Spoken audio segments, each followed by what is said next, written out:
HIPAA compliance in healthcare. Tell us a little bit about that. Yeah, so there's all kinds, as you're probably aware, if you're in healthcare, you've heard HIPAA tons of times, and there's tons of cybersecurity protections that you should have in place.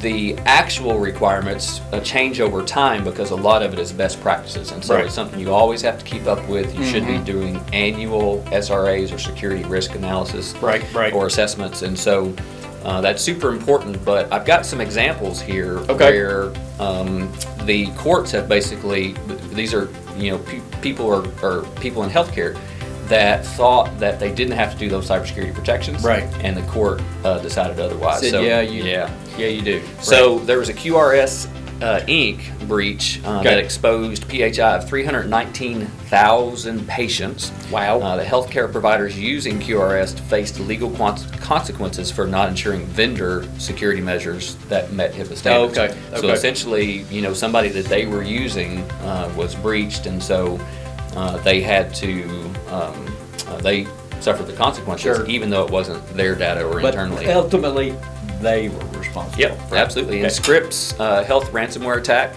that disrupted Scripps Health, exposing gaps in data recovery partnerships. It underscored the need for compliance audits for all healthcare partners.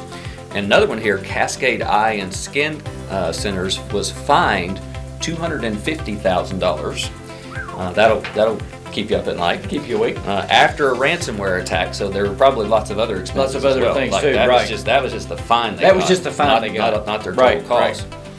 Due to inadequate risk analysis and monitoring, the case highlighted the risks of over-relying on third-party systems for security. Wow, okay. So again, they probably thought that their provider, their EHR provider, was taking care of them. Compliant. Right. They didn't have to do all the steps that they needed to do. Ouch.